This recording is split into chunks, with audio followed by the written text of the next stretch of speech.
What's up, everybody? Welcome to the Early Edge NFL Kickoff Show, brought to you by BetMGM, the sportsbook born in Vegas.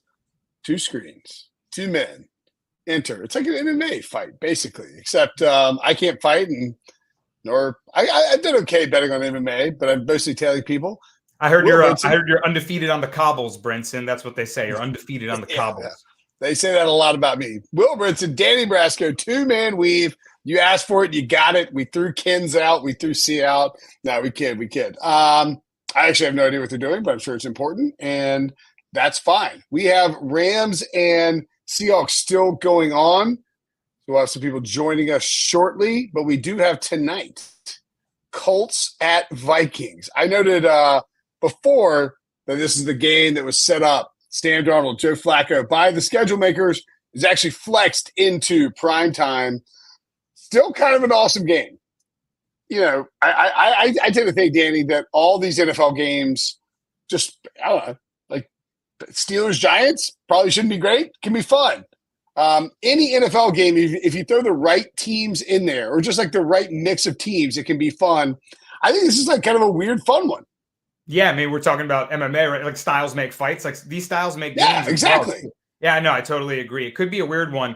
And I think that the Joe Flacco experiment is under a microscope right now. They're going back and forth. Richardson to Flacco. Now it's Flacco. Steichen has, a lot of will have a lot of heat on him if it doesn't work. This is an older quarterback, so the decision they're making is essentially we're playing to win right now with Flacco, which they've been their best under. So, and then the Vikings looking for a big bounce back after giving up a lot of points to the last two opponents they've faced. I mean, see how they match up here. I am interested in it for sure.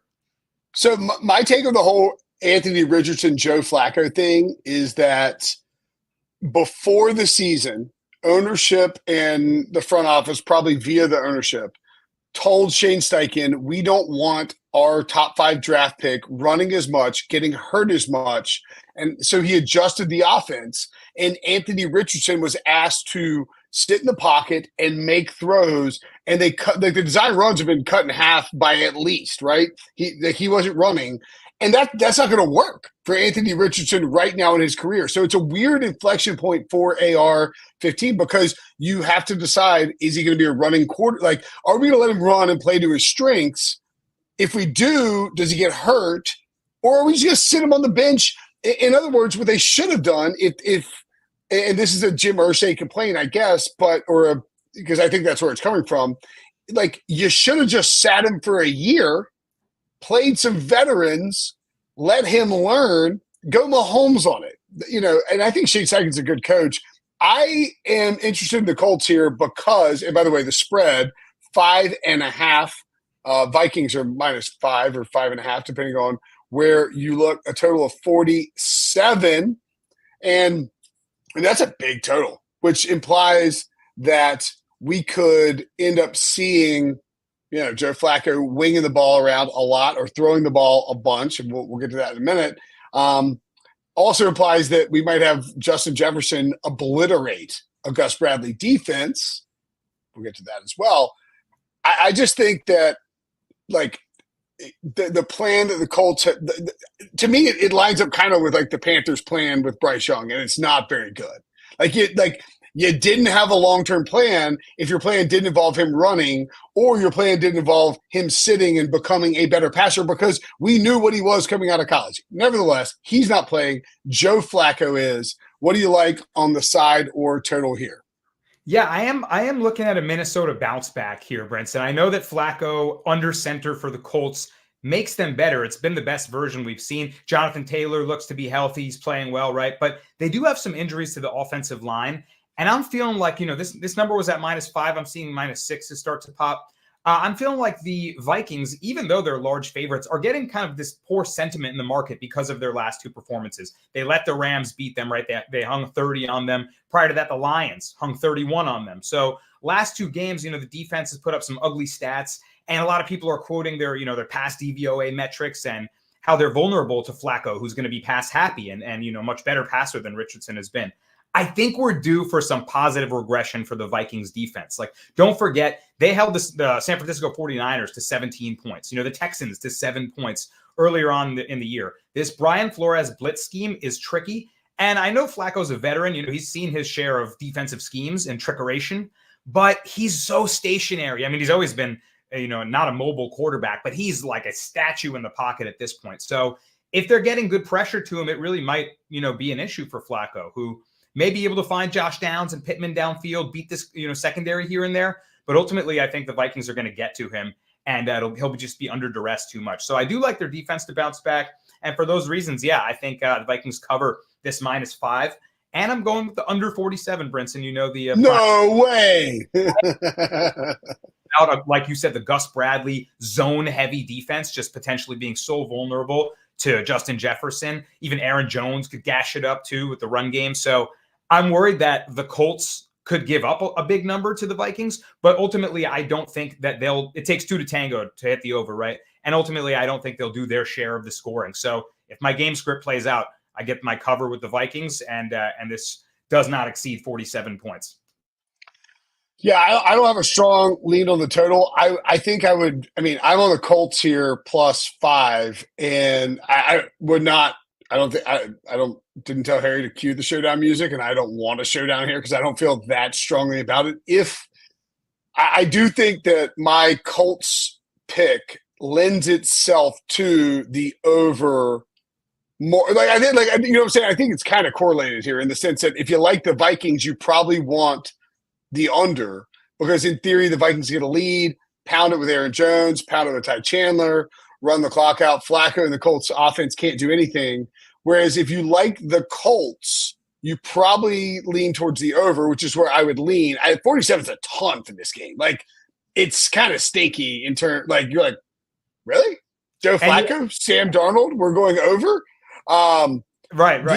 They both, either quarterback could have big success, but I think both running backs could have success. I will say the Vikings, their rush defense is what's been their saving grace, right? While the secondary's been getting beat, they do have a really good rush defense. So if the Colts are unable to get Jonathan Taylor really going, and Flacco's forced to have 40 plus attempts, I don't know if that's a game plan that wins them games, but wins them a game with Flacco. But I do think it could be a competitive game. You're right. And if you do like the Colts, you do like the shootout and Flacco being able to hang with them. So that totally makes sense. Exactly. And like my Colts theory here is really more of a backdoor. Flacco letting it get loose late.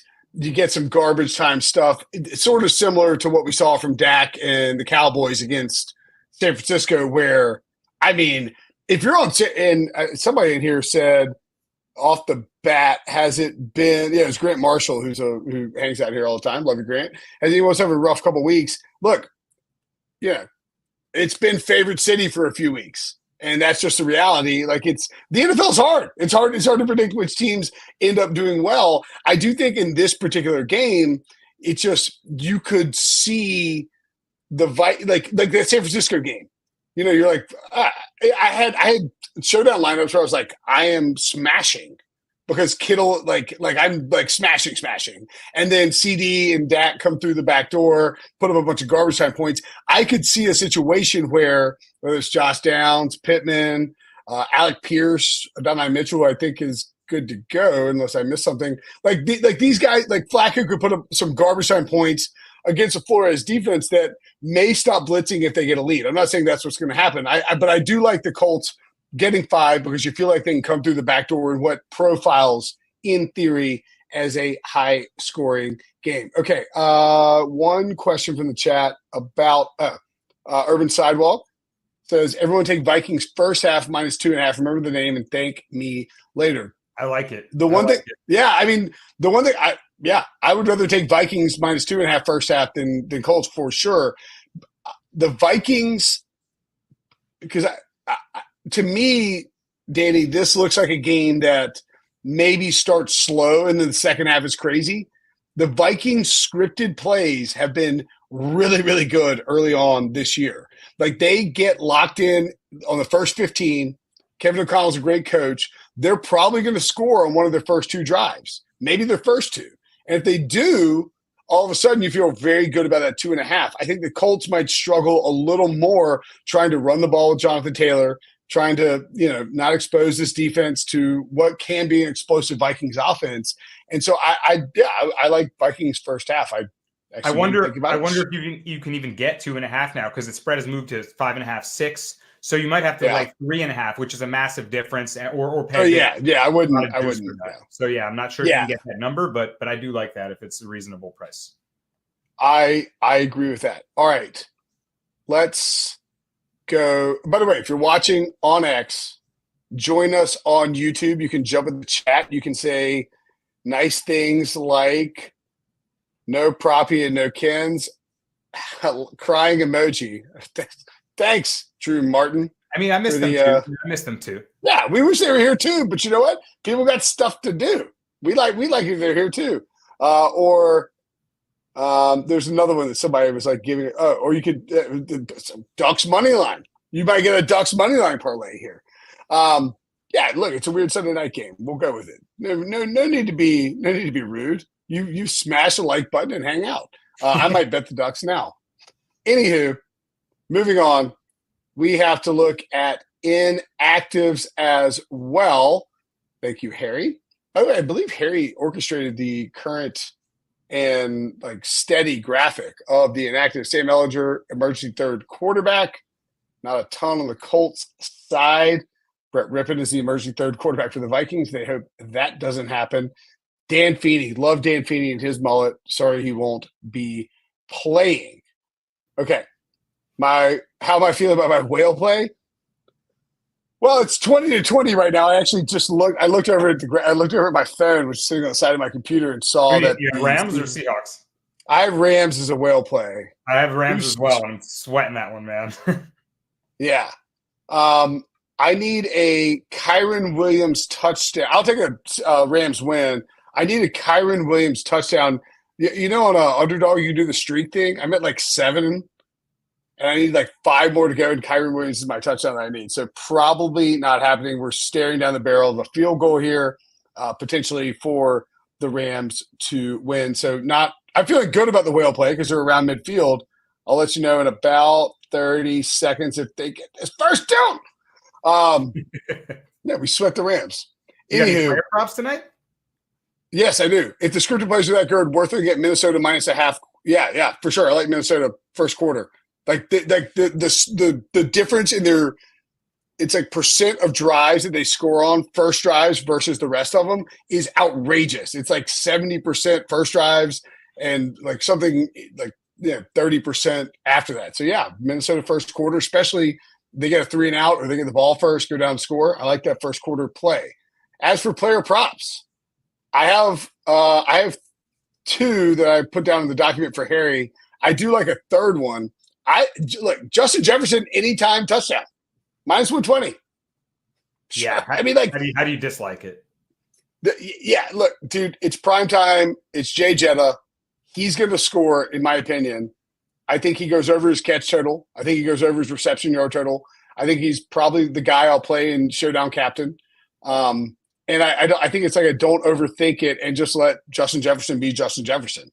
Yeah, zone-heavy defense. Gus Bradley's defense, yep. I mean, it hasn't held up too well against star receivers like that. So he'll find the space and then he'll find yards after the catch. He's just too good to sag off on like that. So, yeah, I like it. I like Justin Jefferson props. The other 2 I have are Flacco related. I think Flacco, and the first one's juicy. It's Flacco anytime interception over a half.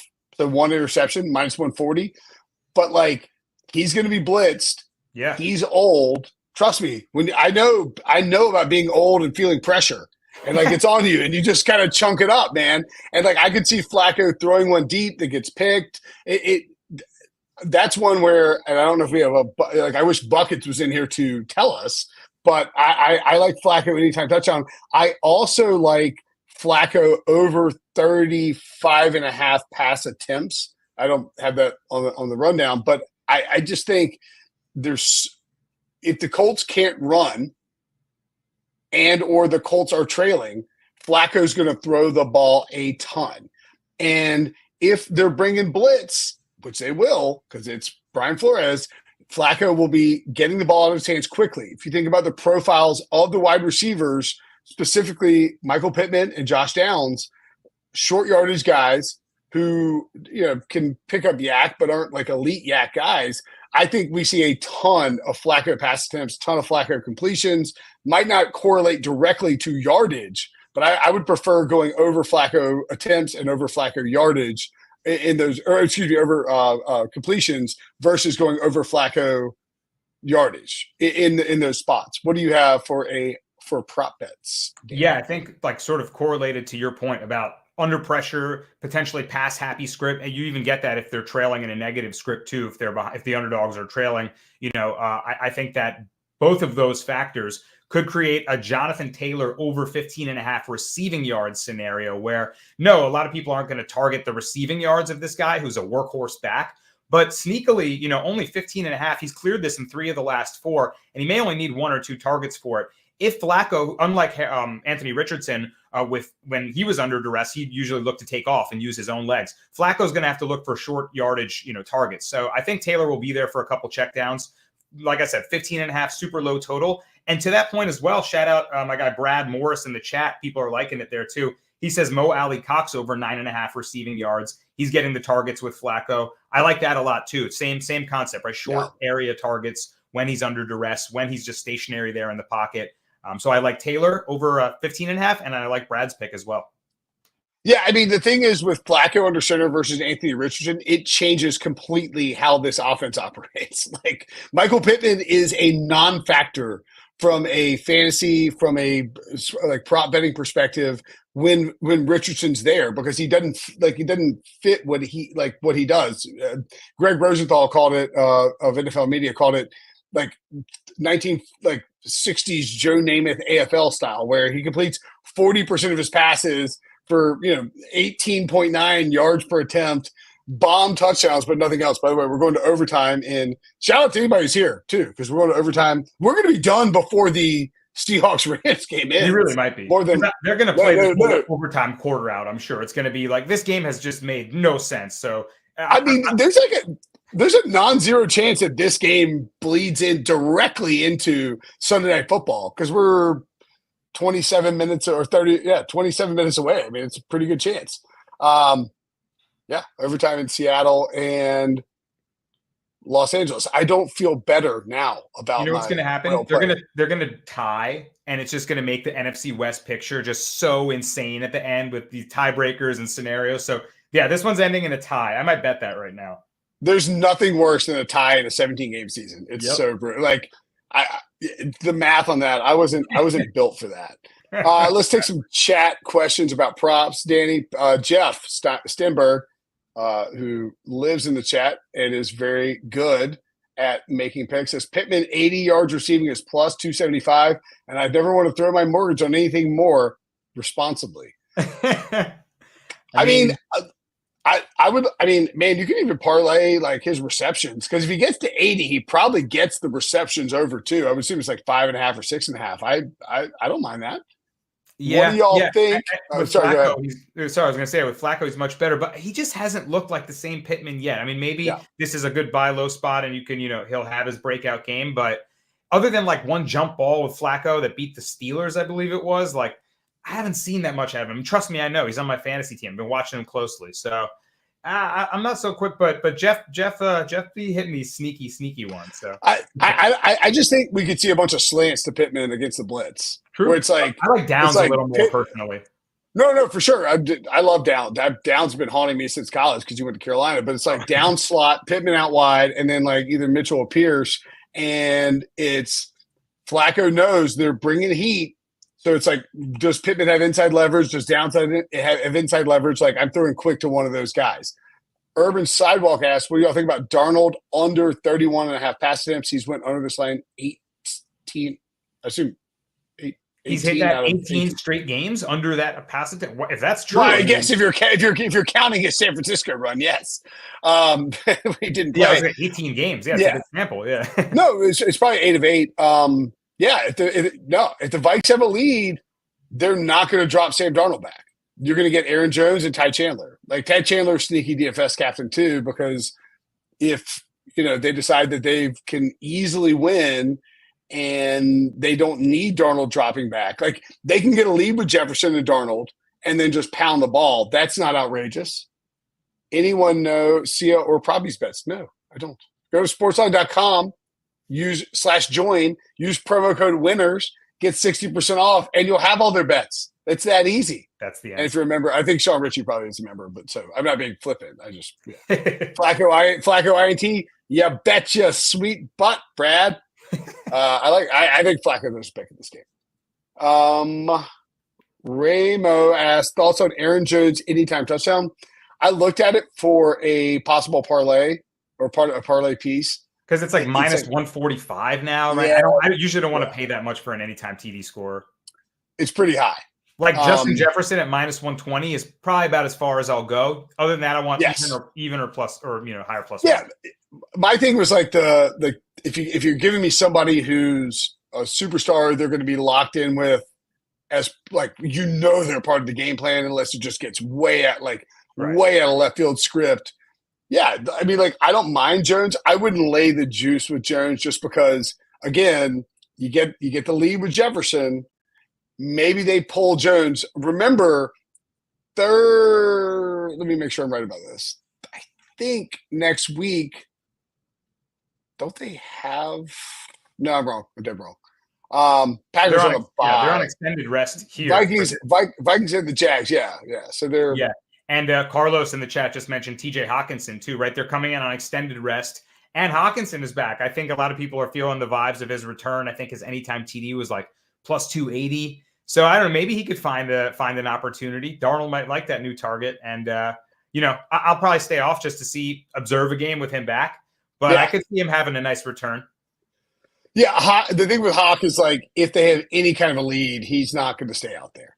They're not going to. They're going to make sure they win the game, but they also know that they are profiled as a playoff team. And as Michael Bourne points out, DK has Justin Jefferson minus 150. Yeah, I move markets, man. I don't know what to tell you.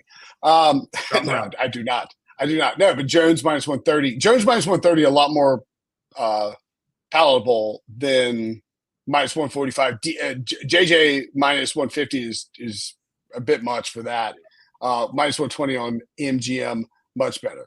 Vikings up to minus 6.5 now. So not a huge difference, by the way, because 5 is a dead number where I originally it's a pretty big line movement late. Markets respecting. I mean, through 6 and 6.5, that's significant, right? So but markets moving heavy on Vikings.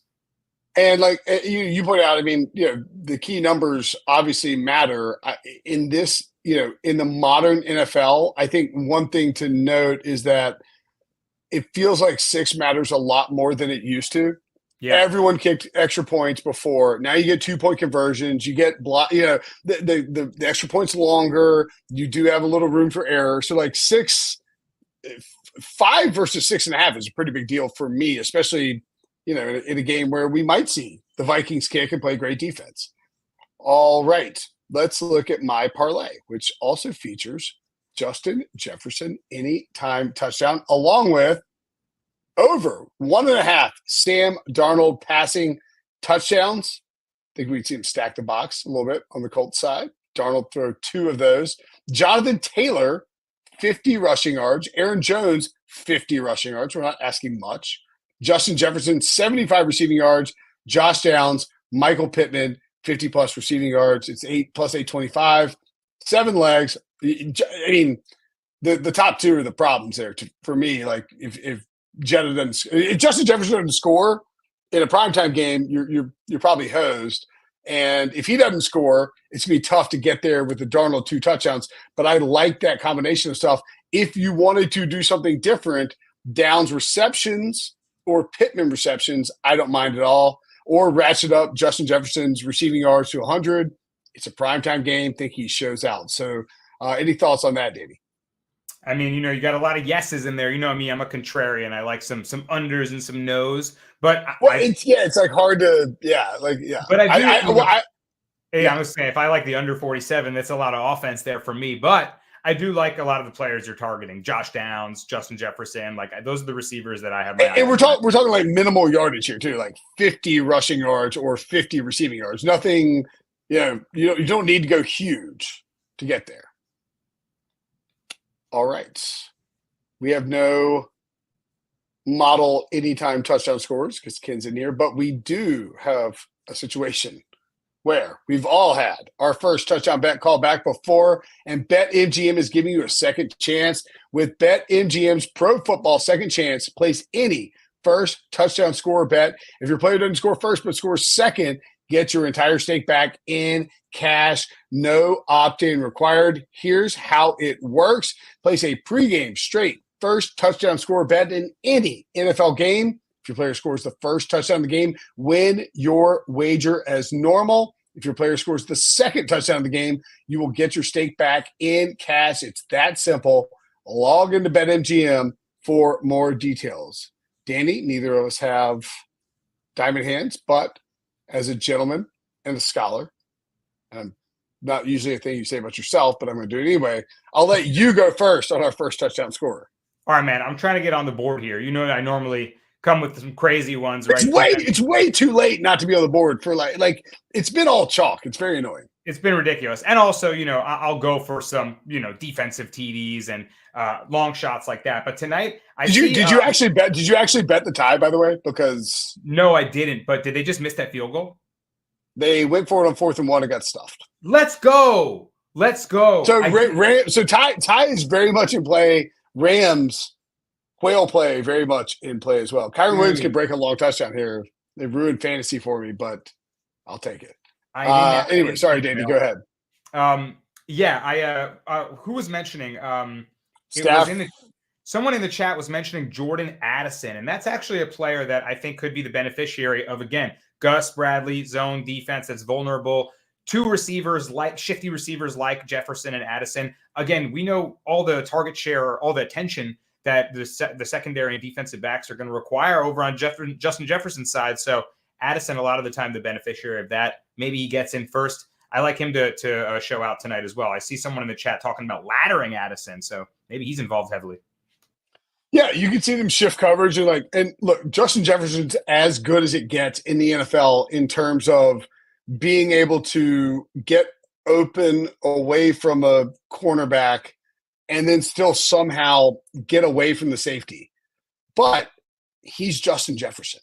They're going to be looking for him. The Rams are on the move, by the way. Wouldn't be surprising at all. Why would you not take the lead? Like some questionable coaching decisions all around the league. I mean, Sirianni almost found a way to blow with the Eagles today. I mean, I just don't get it sometimes. The Jags had like 95 yards and were suddenly within 4 points. It were 5 points. It was crazy.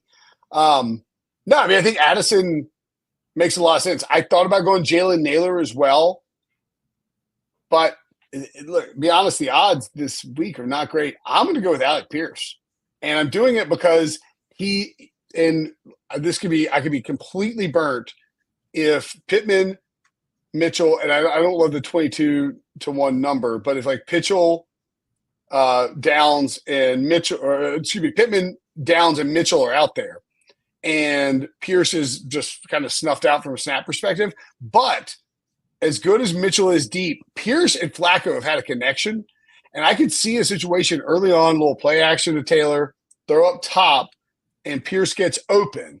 So I'm looking for like a deep shot here. I wish it was like 30-1. Honestly, I'm not going to be peppering these markets on first touchdown scores because I don't think they're very good numbers. We've seen a ton of chalk hit. This is a chalk game with the way that the odds are set up. And here we go. Oh my goodness, Matthew Stafford, the walk-off. Are you kidding me, to DeMarcus Robinson? Let's go. I'm probably late on that. My God. And Brinson. If Downs' first touchdown score is 16-1, I like that better. I'd bet that over Pierce. DeMarcus. Brinson, not only does your whale play cash, I hit Rams as well with you. I'm glad you hit it big, but I have a whale future on the Rams to make the playoffs that was dead in the water a few weeks ago. Just absolutely. They're first in the Cardinals are first, right? Rams are right. Rams are right there. Rams are not dead at all. And now they now have wins over the Seahawks and the 49ers that could be crucial at the end of the season. Unreal. Fantastic win for the Rams. I'm immediately peppering Pete Briscoe with a Hall of Fame text on Matthew Stafford. He's going to the Hall of Fame. He's the best. What an ending to that game. But how about this? We get back-to-back weeks where it's like Sunday, not a Hail Mary, but like a crazy bomb deep to Demarcus Robinson. You love to see it from Matthew Stafford. You love to see it from us. Let's recap our bets, and we'll go watch this Sunday night football game. I'm on the Colts.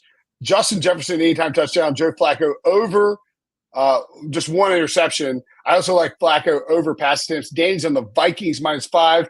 The under 47 and Jonathan Taylor over 15.5 receiving yards. That'll do it for us. Hope you enjoyed the main slate. We got a juicy game tonight. For Danny, I'm Brinson. Thanks for watching. Thanks for listening. See you guys later.